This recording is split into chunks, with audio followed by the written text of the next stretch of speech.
और विशेष ध्यान देना, बुरा समय अगर आपका आएगा तो भगवान आपका खाना बंद नहीं करेगा, आपके घर से सारा भोजन भगवान छुड़ाएगा नहीं, भगवान तुम्हारा सोना भी नहीं छुड़ाएगा कि तुम सो रहे हो आराम कर रहे हो, ये भी भगवान खत्म नहीं करेगा।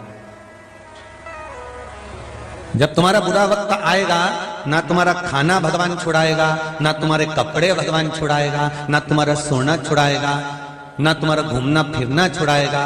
जब व्यक्ति का बुरा वक्त चालू होता है, उससे पहले भगवान उसको इतना काम में लगा देता है, इतनी दौलत, इतनी संपदा देना चालू कर देता है, इतने काम में उलझा देता है कि वो भगवान की सेवा करना बंद कर देता है। बस समझ लेना, जिस दिन तुमने भगवान का सेवा करना बंद कर दिया, जिस दिन भगवान ने तुम्हें काम में उलझा दिया, अब तुम रोज पहले 3 घंटा, 2 घंटा, 1.5 घंटा, आधा घंटा, 15 minute, 20 minute, 5 minute, 4 minute, 2 minute तुम जो भगवान को देते थे, तुम्हारा अगर वो 15 मिनट पूजन का, अर्चना का, सेवा का, भजन का, मंदिर का, चाकरी का छूट रहा है, धीरे धीरे तुमसे सेवा बंद होती चली जा रही है, तो समझ लेना कि 2-4 साल में कोई बड़ी घात आने वाली है। इसलिए भगवान आज से मुझे लाइट जलाकर इंडिकेटर दे रहा है।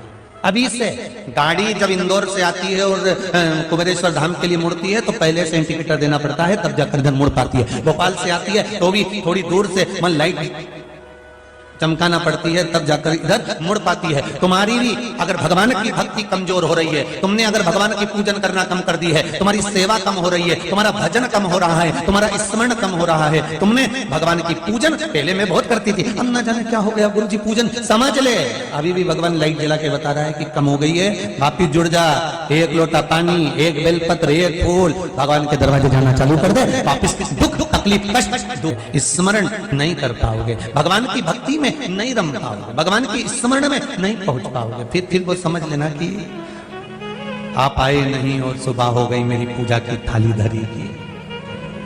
क्या कारण है? ऐसा कौन सा कारण बन गया जो भगवान ने हमको सेवा से हटा दिया? ऐसा कौन सा कारण बन गया जो भगवान ने हमें पूजन से हटा दिया? कारण कौन सा?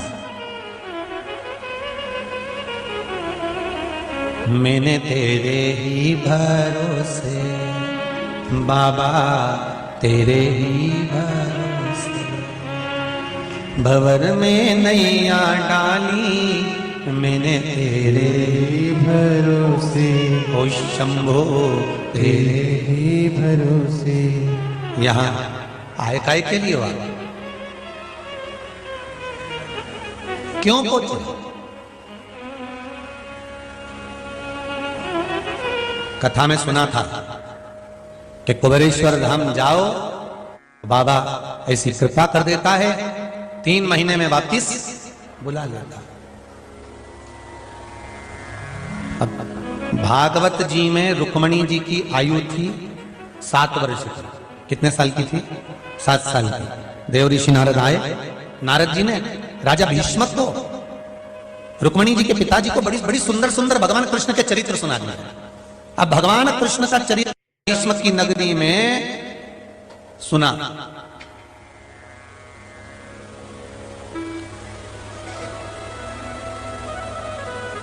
कहां अमरावती, कहां मथुरा, जरा अंदाजा लगाइए थोड़ा सा हो। कहां अमरावती, कहां द्वारका?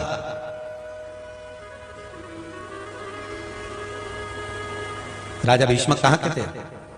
अमरावती के थे ना, उदय क्षेत्र के।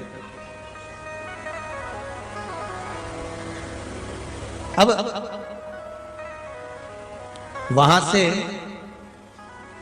राजा भीष्मक के पास में भगवान नारद जी महाराज ने ज्ञान उपदेश दिया और उनकी ज्ञान सुना रहे थे। राजा भीष्मक को भगवान कृष्ण के बात नारद जी बता रहे थे।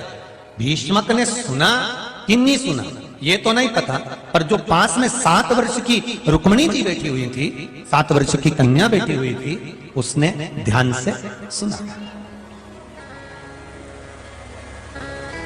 बड़ेपन में तुमने कौन सी मूवी देखी, क्या देखा, क्या सुना, तुम्हें याद रहा कि नहीं रहा पता नहीं। शादी के बाद भी तुम लोगों ने क्या मूवी देखी, क्या सुना, तुम्हें याद रहा कि नहीं मालूम नहीं। पर बचपन में अपनी मम्मी का हाथ पकड़कर अपने पापा के साथ बुलेट पर, गाड़ी पर, मोटरसाइकिल पर, साइकिल पर हाथ पकड़ के अपनी बहन के साथ, भाई के साथ में जब आप 9वीं क्लास में, 8वीं क्लास में, 7वीं क्लास में पढ़ते होंगे, उस समय पर आपने स्कूल में या किसी थिएटर में जाकर कौन सी मूवी देखी या कौन सी क्या बात सुनी, वो आज तक आपको मालूम है, भूल नहीं पाए हो।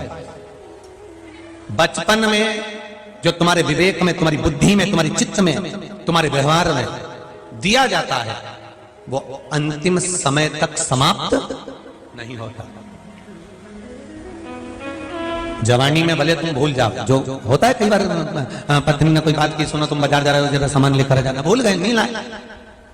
पति ने पत्नी से कोई बात की, भूल गए, नहीं लाए।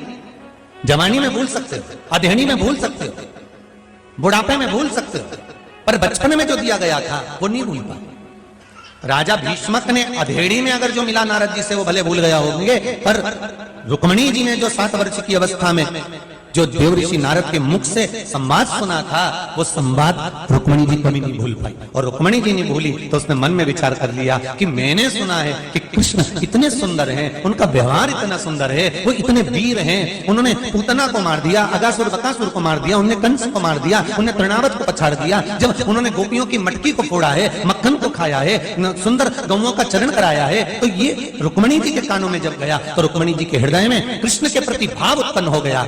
और जब भाव उत्पन्न हो गया, जब एक बार पक्का विश्वास, पक्की श्रद्धा और पक्का भाव जब उत्पन्न हो जाता है, तो मेरे कृष्ण राधा को नहीं मिल पाए, रुक्मणी को मिल जाते हैं, केवल विश्वास के बाद। फिर वो राधा को नहीं मिल पाए, रिटर्न थोड़ा सा, वो राधा को नहीं मिले, वो किसको मिले? जम के बोलो जरा, रुक्मणी। राधा को प्राप्त नहीं हुआ।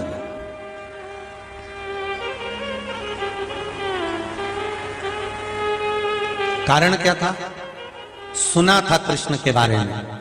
आप लोग भी, जितने लोग इस कुबेरेश्वर धाम में आए हो ना, आपने भी सुना था टीवी के माध्यम से कुबेरेश्वर धाम के बारे में, तो तुम सब